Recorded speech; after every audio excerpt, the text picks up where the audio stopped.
Israel to begin negotiations on second phase of hostage deal. Amid security concerns, Israel has announced its intention to commence negotiations for the second phase of the hostage deal, reaffirming its commitment to securing the release of all hostages.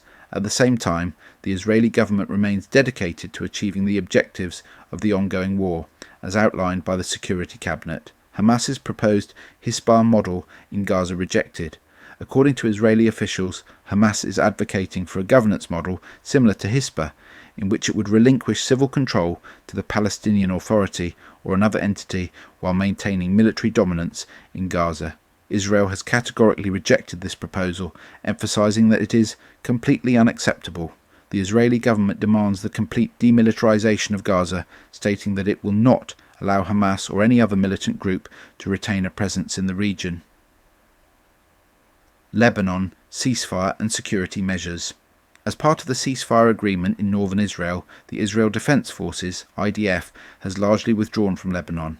However, Israeli forces are temporarily holding 5 strategic high points deemed necessary for national security.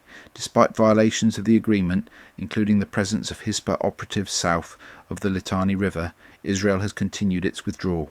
Officials assert that once Lebanon fully upholds its commitments, there will be no need to maintain these positions. Meanwhile, Iran is reportedly making significant efforts to strengthen Hezbollah, primarily through financial support, with alleged cooperation from Turkey. Israel warns that if Hezbollah regains its dominant military and economic role, Lebanon will remain under Iranian influence, jeopardizing its sovereignty.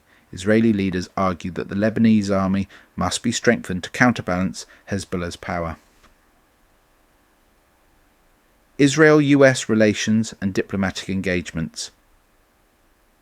Israel recently hosted US Secretary of State Marco Rubio, marking a continuation of strong bilateral relations. Israeli officials described President Donald Trump as Israel's greatest friend in the White House and praised Rubio's leadership.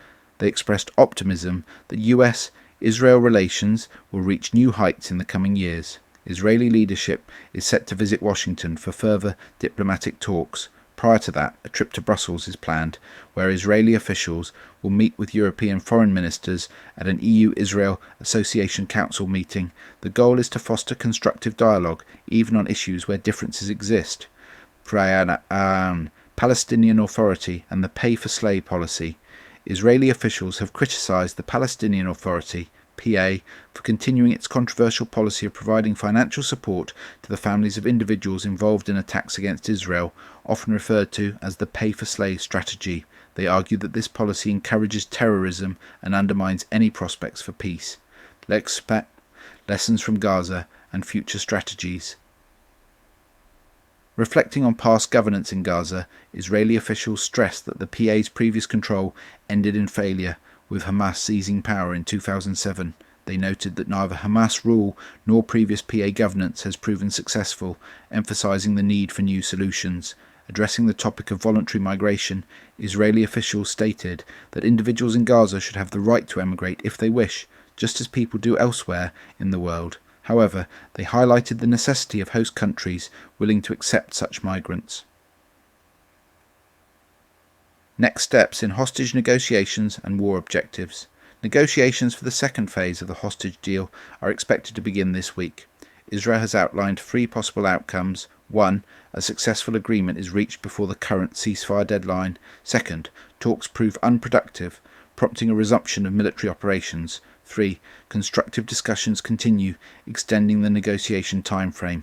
Israeli leaders reaffirmed their stance that they will not end the war without securing the release of all hostages and achieving all security objectives. If these goals can be met through diplomatic means, they will pursue that path. If not, they are prepared to continue military operations. Final remarks. Israel maintains that any future governance model for Gaza must ensure the region is fully demilitarized. The Palestinian Authority's track record, including its continued promotion of incitement in schools and media, raises doubts about its ability to lead such a process.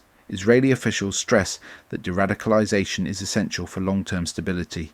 With diplomatic efforts intensifying and negotiations set to begin, Israel remains firm in its strategic goals, prioritizing security while engaging with international partners.